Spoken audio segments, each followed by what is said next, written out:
Hola trocheros, hola equipo, ¿cómo están? Espero se estén cuidando en sus casas, estén muy bien. Me presento, yo soy Daniel Vargas, soy parte del equipo de Colombia Off-Road y los estaré acompañando por aquí en YouTube. El día de hoy les traigo una persona que es muy admirable porque nos está representando a nivel mundial en el Dakar. Entonces, corre video.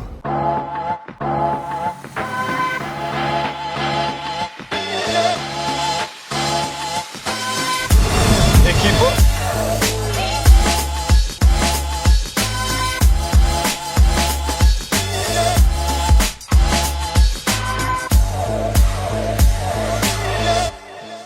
Entonces ya llegamos aquí a la casa de Cristian Cajica. Vamos a ver cómo nos recibe. ¿Qué más, Cris? Bienvenidos a mi casa, siga. Hemos llegado, vamos a ver entonces qué nos va a contar Cristian.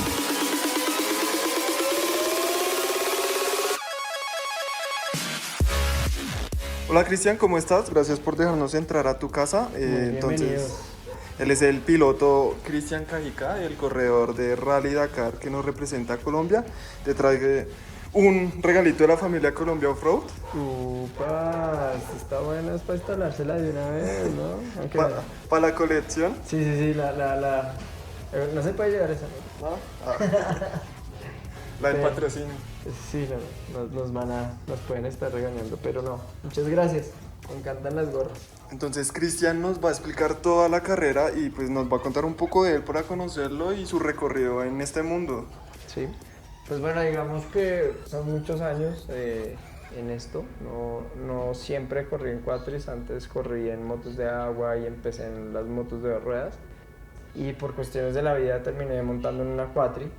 Y bueno, ahí ya se empezaron a armar muchas cosas en el medio, en que el Dakar venía a Colombia, en que yo corría a nivel nacional, que fui campeón nacional.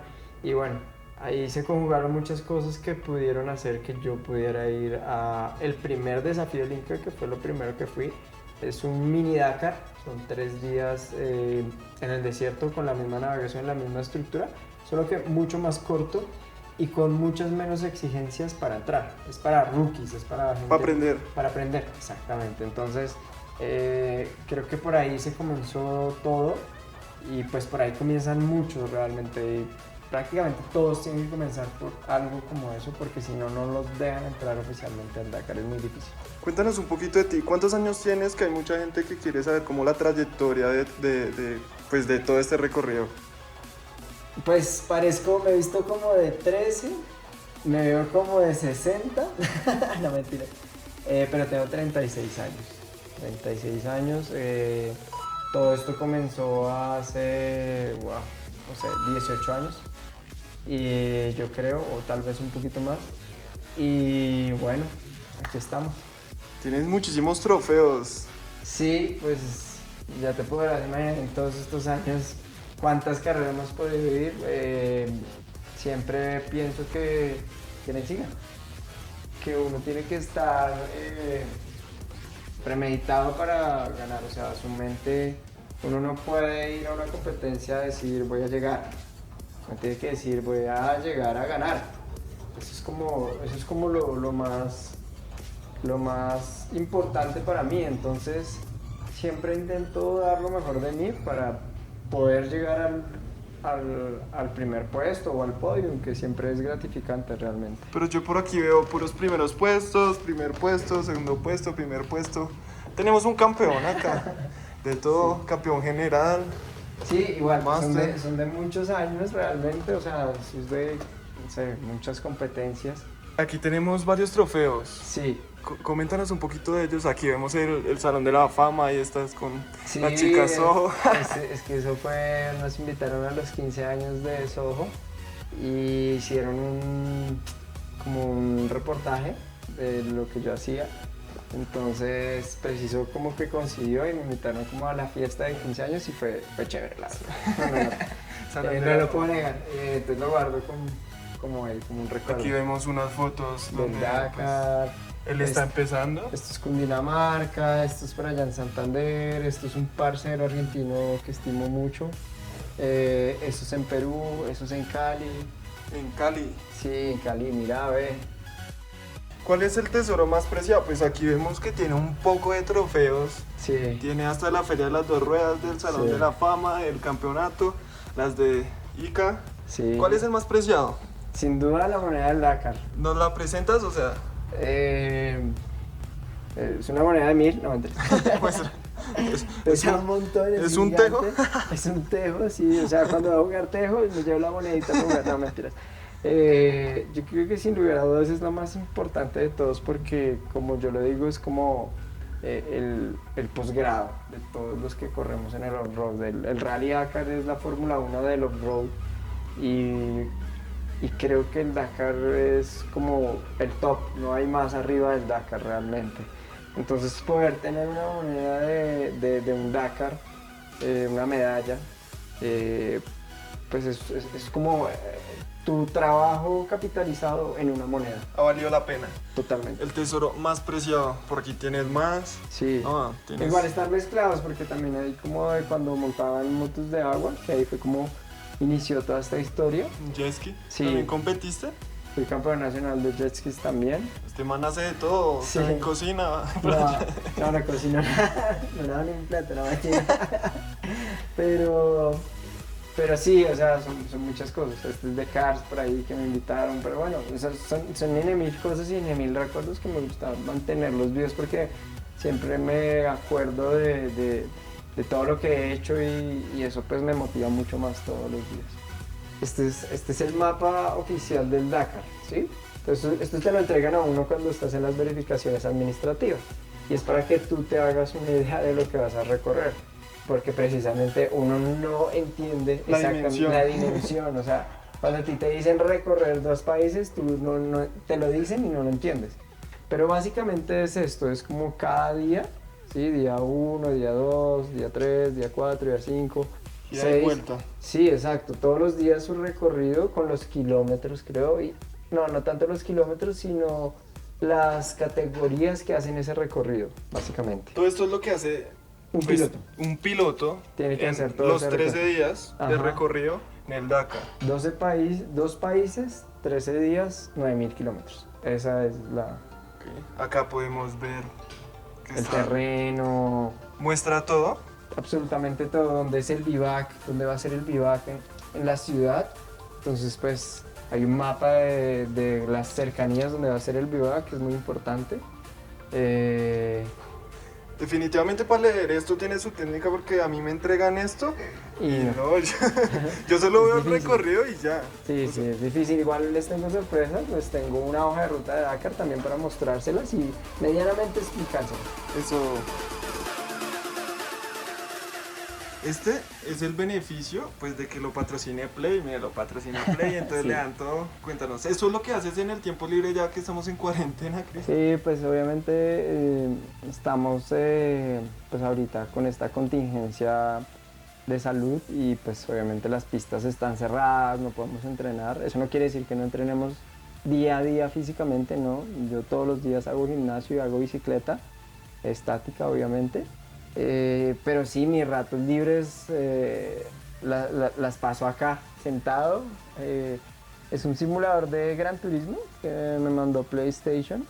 No pensando en la cuarentena, fue como súper casual que nos mandaran. Obviamente a los que nos patrocinan nos mandan como todos sus juguetes para probarlos. Los conscientes, ¿no? Nos consienten mucho y nos mandan juegos y nos mandan, bueno, un montón de cosas. Entonces creo que fue un regalo perfecto para esta cuarentena porque pasamos mucho tiempo jugando ahí. Igual también te sirve como de emulador, ¿cierto? Sí, porque tengo un juego, les voy a mostrar.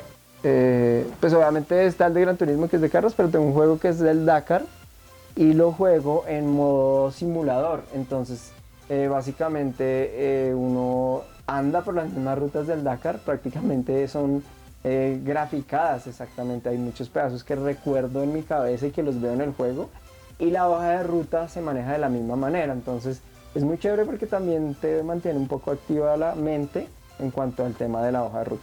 O sea que tú dices que sí, lo hicieron igualito. Sí, muy igual. Realmente es impresionante lo que te digo. Uno no cree poder volver a recrear lugares y estos manes lo recrean. O sea, yo digo, por ahí pasé, se lo juro, por ahí pasé y Nos ahí lo sale. vamos a conseguir a ver qué tal nos va Es ahí. muy bacano, es muy difícil, es muy complicado porque es, si lo juegan en modo simulador, es bajo las mismas reglas que es correr un Dakar. Realistas.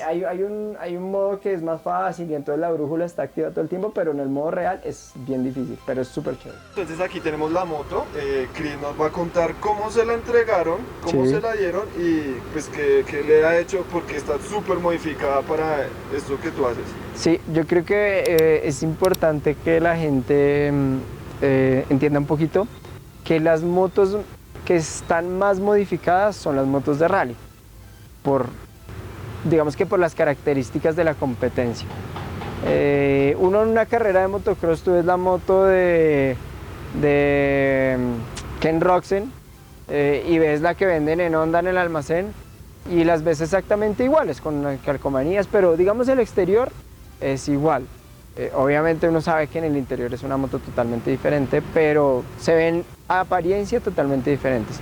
En cambio ves una moto de enduro y ves una moto de rally y son totalmente diferentes. Aunque su núcleo, o sea, su motor, su chasis y todo sea lo mismo, se ven motos muy diferentes. ¿Eso a qué se debe? A que las características del ride hacen que la moto tenga ese tipo de modificaciones. ¿A qué me refiero con modificaciones? Principalmente tenés que alargar como la capacidad de combustible para tener una mayor autonomía, porque hay trayectos de 800 kilómetros en un día. Yo hice trayectos de 900, 1000 kilómetros en un solo día, obviamente repartidos entre enlaces y especiales, pero digamos si no tienes esa capacidad de combustible, pues se vuelve un problema en la competencia. Entonces, por eso obviamente, digamos que lo principal y por reglamento, no solo porque uno lo debe hacer, sino por reglamento, tenés que tener una autonomía de 275 kilómetros con una variabilidad del 15%, o sea, puede ser el 10%, perdón, del 10% para abajo o de 10% para arriba. O sea que, pues este es el tanque. Este es el tanque principal, ¿cierto? Sí, el y tienes principal. una capacidad de 100 kilómetros, más o menos, en promedio, 120 kilómetros te da. Con este tanque y con el área de allá y con otro adicional que tengo acá, más o menos estoy llegando a los 360 kilómetros, 380. Obviamente depende mucho de las condiciones del terreno, porque eso varía mucho.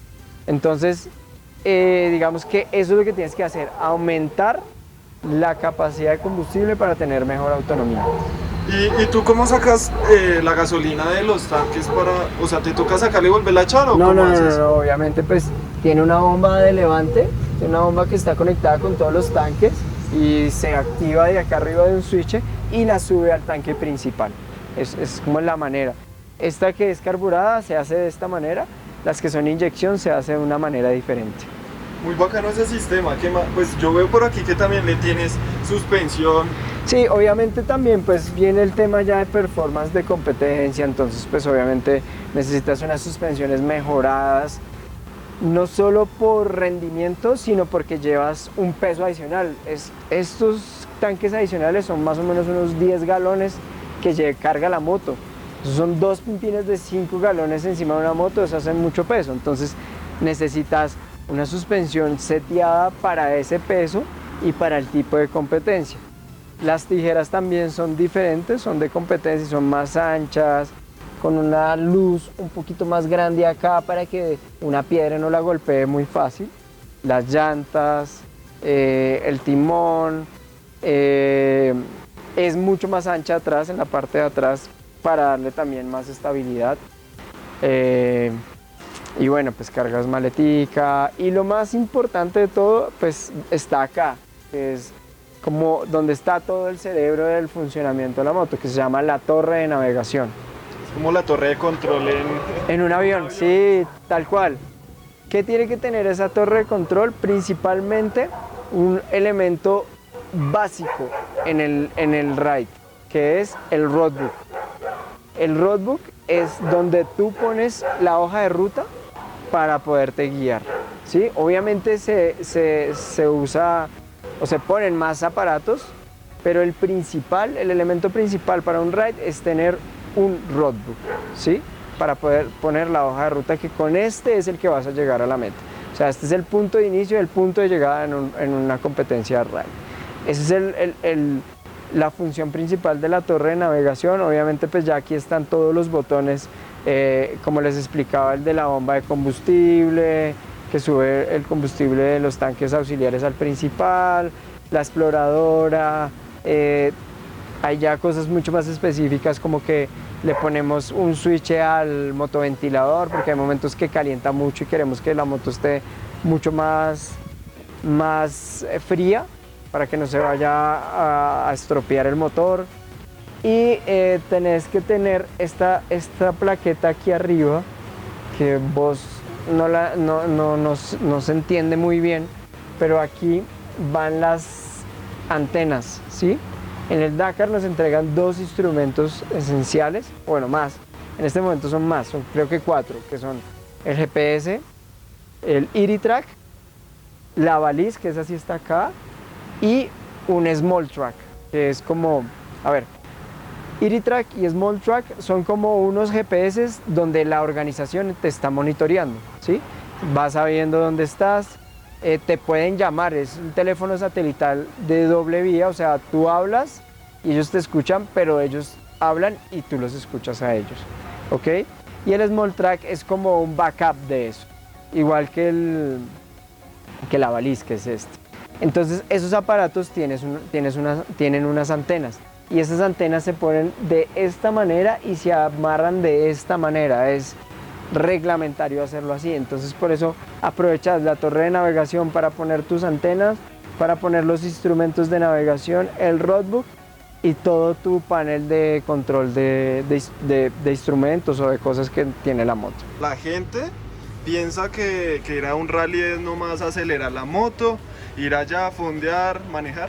No. Pero pues como ustedes se dan cuenta, esto tiene muchísimas cosas, muchísima información, mucha cosa que procesar, y pues esto lleva su práctica, ¿no? Porque miren toda esta cantidad de botones, tienen demasiadas cosas y esto es lo que tú manejas en todo el recorrido. Sí, digamos que algo que es diferente de las otras disciplinas es que tu mente no se puede enfocar solamente en el manejo, sino se tiene que enfocar en manejo, obviamente, porque vas por un desierto y es una competencia en donde el que llega primero gana, bajo un reglamento, obviamente, pero el que llega primero bajo estas instrucciones, porque esta es la ruta, ¿sí?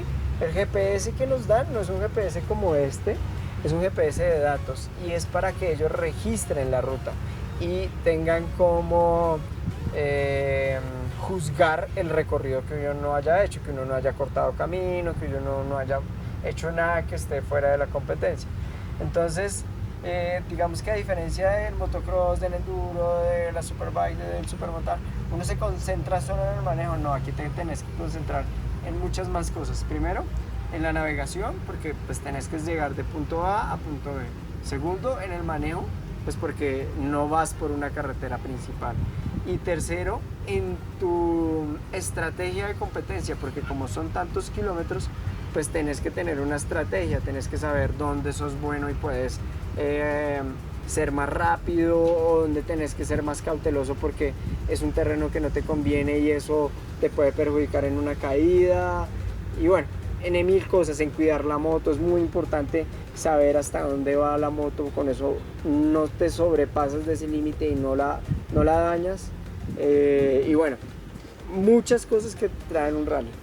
¿Tú nos podrías enseñar a manejar este mapa? O sea, ¿cómo me dijiste que se llama esta partecita acá? El roadbook. El roadbook. ¿Tú nos puedes enseñar a manejar? Y pues aquí está la ubicación, está el odómetro. Sí, básicamente, ¿cómo se hace? Este es un odómetro normal, como el de un carro, un cuenta kilómetros.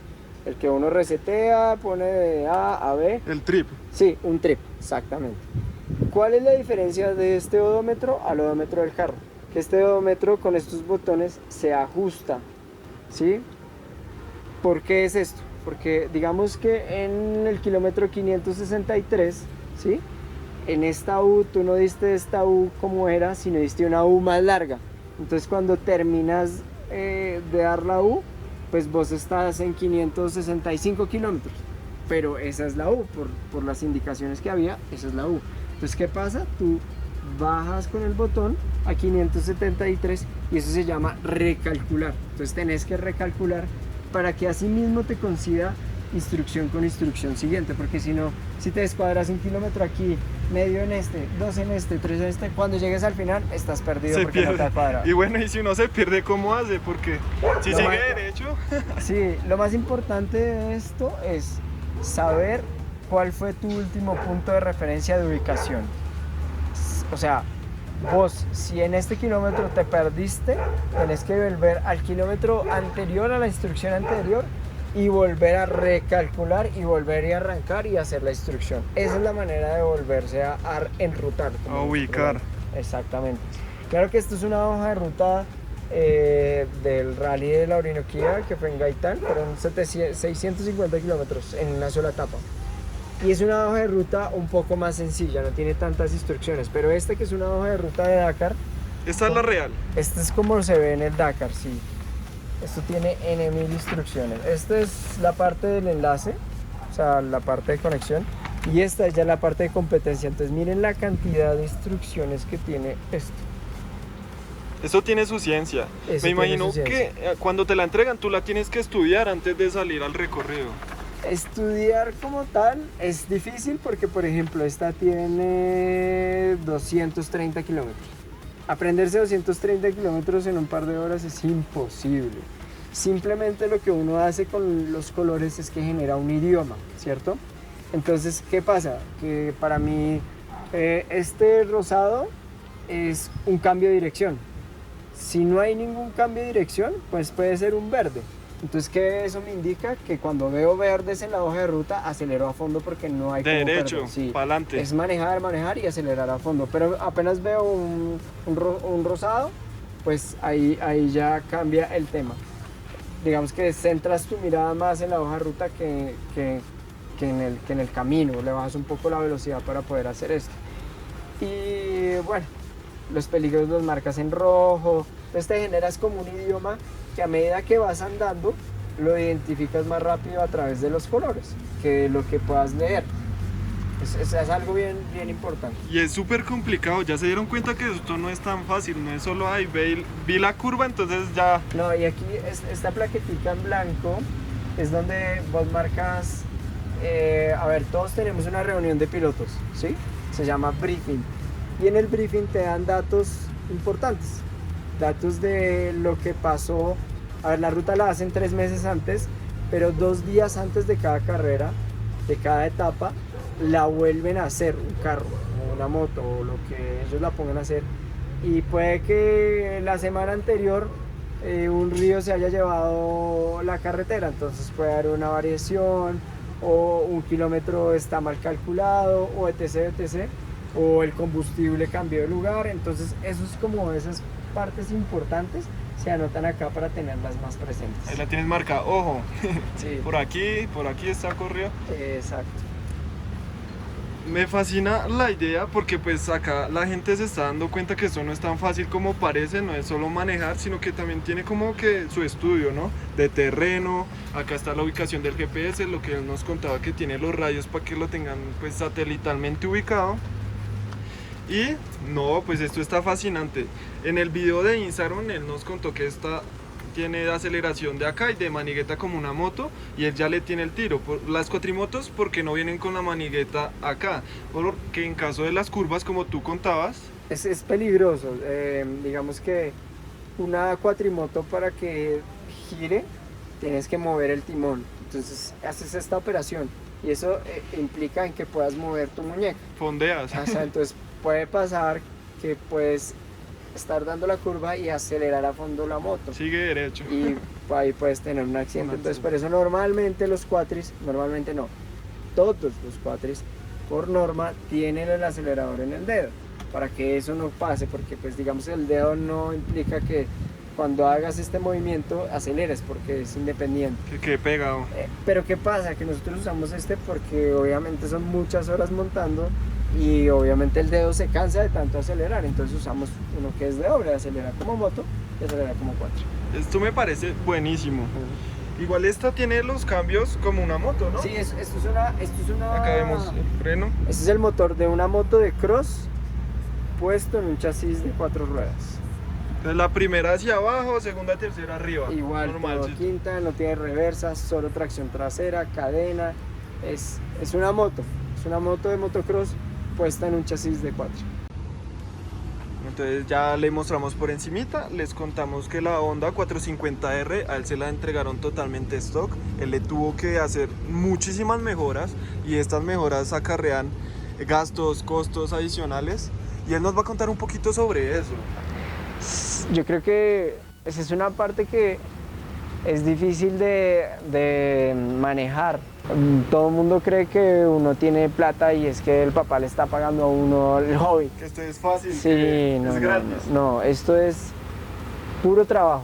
Esto que ustedes están viendo, el camión que ustedes vieron, la moto que están viendo, el equipo que están viendo, ha sido el trabajo de muchos años y no solo mío, sino el trabajo también de las marcas que siempre han estado apoyándome durante este recorrido. Uno dice ridículo en presupuesto, pues porque yo te estoy hablando que uno se puede gastar 300 millones de pesos en un Dakar en 15 días. Solo en inscripciones estamos pagando 100 y pico de millones porque la inscripción mía y de la moto vale 16.000 euros. ¿Sí? Aparte de eso, hay una variable y es que lo que nos dan en pesos tenemos que convertirlo ni siquiera a dólares, a euros, que es mucho menor. Entonces, no es que la plata no nos sirva, sino que a veces, por ejemplo, 10 millones no son ni 3.000 euros. Entonces uno dice, cuando tenés que pagar 16.000 y 24.000 por el otro lado, pues es difícil llegar a esos montos, pero difícil no implica que sea imposible. Eso es algo que la gente debería mantener en su cabeza. No es imposible, no es algo que no se pueda lograr. Esto se puede lograr, lo que pasa es que cuesta mucho tiempo y trabajo.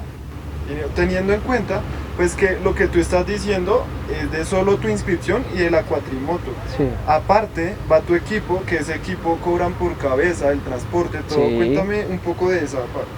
Hay algo en el Dakar y es la asistencia, que es muy importante. ¿Qué es la asistencia? Pues como haces tantos kilómetros diarios, cuando llegas a donde está el campamento, tenés que hacerle un mantenimiento a la moto, bien sea preventivo por los kilómetros que hiciste o correctivo por algún imperfecto que tuviste o algún daño que tuviste en la ruta. Entonces, si uno recorre esos 800 kilómetros en destapado, ellos recorren los mismos 800 kilómetros, pero por pavimentado.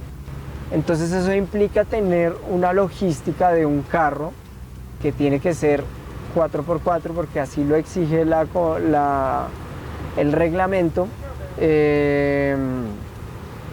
Entonces eso implica pues tener ese equipo y tener herramienta y tener los repuestos suficientes y un montón de cosas que se despliegan a través de todo esto.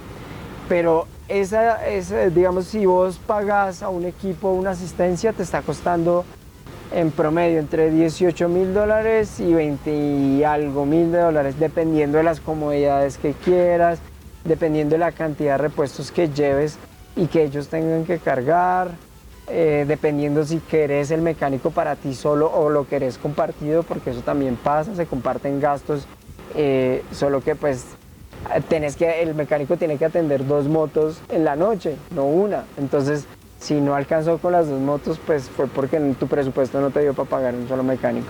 Entonces, son mil cosas que se empiezan a sumar, tiquetes, cuánto vale armar una cuatrimoto de estas, cuánto vale el equipo que tienes que llevar diario, porque no te vas a ir a correr una competencia con solo un uniforme. Lo voltea, pero al cuarto día ya no tiene para dónde voltearlo. Entonces necesitas una buena indumentaria, una cantidad importante de indumentaria, una cantidad importante de combustible, o sea, cuánto te gastas en los 9.000 kilómetros en gasolina, en aceite, en repuestos, en pastillas, bueno, en fin, en un montón de cosas. Y eso empieza a que ese presupuesto empieza a subirse, a subirse, a subirse, hasta que llega a esas cifras que le estoy hablando. No es algo que uno, no, es que se va a volver rico, no. Yo no vivo el Dakar, yo lo hago porque fue lo que me nació en la vida, porque fue lo que quise hacer y me pareció que era lo que quería hacer de mi vida. Entonces, no lo hago para volverme millonario, no es que fue de chévere que la gente llegó y, ay, venga, nosotros lo vamos a patrocinar, no, es un trabajo de muchos años, pero es posible, realmente hay que construirlo, hay que estructurarlo y hay que ejecutarlo, que es una parte bien difícil de entender, y hay que mantenerlo, porque eso no es de un año, ni de 2 años, ni de 3, ni de 4, eso es de muchos años, y así te generas un nombre y te generas una confianza en el medio, que eso es lo que ayuda a que puedas tener patrocinios importantes. O sea que rompemos el mito que dice que uno tiene que tener 1.000 millones para ir a competir en un Dakar. Sí, no es que tengas que tenerlo, lo que pasa es que hay 2 tipos de Dakar. El Dakar en el que vos simplemente querés llegar y cumplir tu sueño de correrte un Dakar, y el Dakar de competencia, el Dakar como una competencia como cualquiera, de ganar, de llegar primero. Entonces son 2 presupuestos diferentes. Si para ir y correrlo te gastas 300, para ir, correrlo y tener posibilidades de ganarlo, porque nada está seguro en una competencia como estas, yo creo que puede estar llegando a unos 600, 700 millones de pesos. Entonces, sí, también es un poco rayador en la cabeza entender que todo depende de la economía, de la chequera. Y a veces cuando la chequera no depende de uno, sino depende de lo que vos trabajes durante el año para recoger, Más duro. es más difícil de asimilarlo. Pero es un trabajo y hay que construirlo. Porque tú dices 700, pero digamos llevando 2 trenes delanteros, llevando muchos 2 motores, instrumentos de repuesto porque se pueden dañar, te pudiste voltear, rompiste uno, pastillas, tenés que llevar ejes, tenés que llevar llantas, tenés que llevar varios juegos de llantas, digamos, para tener como esa seguridad de que cada día que salgas con unas buenas llantas. Es muy importante. Los trocheros de Off-Road Colombia saben que en las llantas está un gran porcentaje de lo que puedas hacer dentro de una trocha o dentro de un destapado. Entonces implica muchas cosas, obviamente. Muchos factores. Sí. Cristian, una pregunta que yo creo que todos harían, digamos en el caso mío, ¿qué me recomendarías si quiero competir un Dakar? ¿Qué tengo que hacer? Primero, lo primero que te metes en la cabeza es que es algo con lo que soñás, es algo con lo que querés de tu vida, ¿sí? Un Dakar te cambia la vida, a mí me la cambió por completo, y tenés que estar 100% convencido de que eso es lo que querés, porque no es un camino fácil, es un camino bien complicado, es un camino lleno de muchas cerradas de puerta, como así lo decimos, de mucha gloria, como ustedes lo vieron también, pero también de una insistencia y de una perseverancia impresionante que hay que tener durante todo tu recorrido. Entonces tenés que estar convencido, tenés que trabajar mucho y tenés que ser muy perseverante, muy constante, mucha disciplina. Tenés que tener una disciplina muy importante en esto, porque deportivamente descuidadas también. Me ha pasado que por estar en el tema de recoger la plata y eso, te alejas un poquito de lo que principalmente es, y esto es un tema deportivo.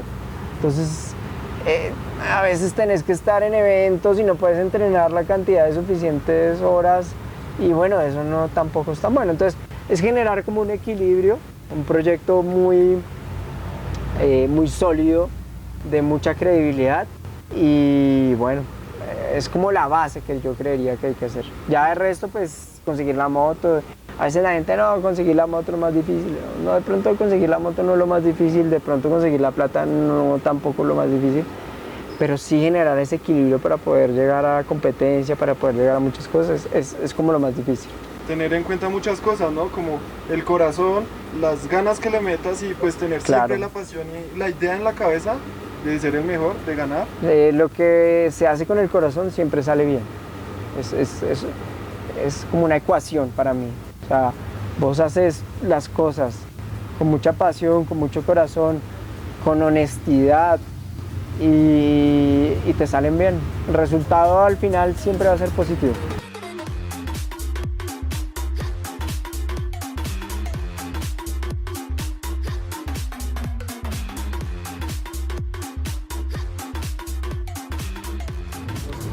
Equipo, amigos trocheros, ya que nos metimos un poco en el mundo del Dakar, ya sabemos muchas cosas más del Dakar, vamos a darle la oportunidad a los que respondieron las preguntas de Instagram y las preguntas que quisieran hacerle a Cristian. ¿Estás listo, Chris? Bueno, va la primera pregunta. ¿Algo que no te guste del Dakar? Uy, que es muy caro. O sea, eso es lo más duro que... Si fuera más barato podríamos ir muchas veces. Y competir y ganar más. Sí. Segunda pregunta. ¿A los cuántos años se puede entrar al Dakar? Yo he visto que hay pilotos que son menores de edad. Creo que lo principal es tener pase. Okay. Pase vigente es como, creo que el requisito esencial. No es una edad, no hay una edad ni para arriba ni para abajo, creo. O sea que está abierto a todo el mundo. Si tiene las posibilidades económicas de ir y pegarse la competida, puede hacerlo. Pregunta número 3. ¿Cuántos Dakars has corrido? 4. ¿Y cómo te ha ido pues en estas competencias? Bueno, digamos que el Dakar que terminé fue el primer Dakar que fui. A veces la gente me dice como por qué pasa eso si en el primero que fui aprendí y por qué el resto no los terminé. Y es que tengo una mentalidad demasiado competitiva. ¿Qué es lo que pasa? Que cuando tú quieres ir en la punta, arriesgas más, ¿sí? Tanto tu moto como a ti, tu integridad. Físicamente. Exacto. Entonces, ¿qué ha pasado? Que en 2 oportunidades he roto la moto, o sea, se ha roto el motor o alguna otra parte, y en una me accidenté. Por eso, digamos que no me da miedo decir que no lo he terminado en las otras ocasiones, porque mi objetivo ya no es terminarlo ni participar, mi objetivo es ganarlo. Ese es mi objetivo principal en este momento. Ir con toda. Sí. Alcanzarlo. La pregunta número 4 me causa mucha risa, pero pues ahí la preguntaron, ¿qué tomas para la tos? Miel Tertos. Digan no a la tos con Miel Tertos. Tú tuviste ese patrocinio, ¿verdad? Sí, es un patrocinador, es una empresa que me apoyó, que creyó en el proyecto y siempre llevo muy adentro y con mucho cariño recuerdo todos los patrocinios que me han apoyado desde el principio. No es un camino fácil y hay que ser muy agradecido con todas estas personas que lo han ayudado. No, y es chistoso porque pues con ese tierrero me imagino que a uno se le pega. Claro, y el Miertertos es buenísimo. Producto 100% colombiano, como nuestro proyecto. Listo, la pregunta número 5. ¿Cómo transportas el quad al inicio de la carrera? ¿Por barco, por avión? No, nosotros, para eso es el equipo. El equipo es el motor de movimiento de la quatri. O sea, ahí transportamos todo, la quatri, los repuestos, los lubricantes, los uniformes, todo lo que tiene que ver con el equipo, ahí va. Y siempre nos vamos rodando hasta las ciudades de origen del Dakar, bien sea Asunción en Paraguay, Buenos Aires en Argentina, Lima en Perú, bueno, a todos lados. O sea que lo chistoso de esto es que ellos se van trochando desde aquí de Colombia hasta el lugar de la carrera. Hay veces que nos ha tocado trochar en el camino, mi papá y mi tío, que son los que manejan el camión, les ha tocado tomar trochas. Ah, se van disfrutando. Claro. Listo, equipo, estas fueron las 5 preguntas de esta sección del video de Cristian Cajica. Muchísimas gracias, Cristian, por tenernos acá, por darnos el privilegio de conocer un poquito tu historia a fondo. ¿Qué le dirías a la gente que quiere, o sea, que te sigue, que quiere llegar a un Dakar? ¿Sí me entiendes? Nada, lo mismo que siempre les digo, siempre piensen en que todo es posible, que todo se construye a través de mucho trabajo, que hay que tener mucha disciplina, que hay que ser muy perseverante y que nunca pierdan la fe, que siempre mantengan como esa energía positiva para conseguir lo que quieren, hagan lo que quieren, ¿cierto? ¿Ya lo escucharon? Por favor, sigan a Cristian Cajicá en las redes sociales. Nosotros vamos a poner aquí abajo los links de él, de las páginas de Colombia Offroad. Los invito a que se suscriban, le den like al video y comenten las cositas que les gustaron y que les hubiera gustado preguntarle a este campeón y a este personaje que nos representa. Chao, chao, se cuidan y nos vemos en una próxima ocasión. Un abrazo, saludos a toda la gente de Colombia Offroad. Trocheros, equipo, recuerden que nosotros vamos a organizar el viaje a La Guajira y Chris nos va a acompañar. ¿Nos vas a acompañar, Chris? Claro, en esta navecita nos vamos a ir. Ya saben, entonces muy pendientes y allá nos vemos.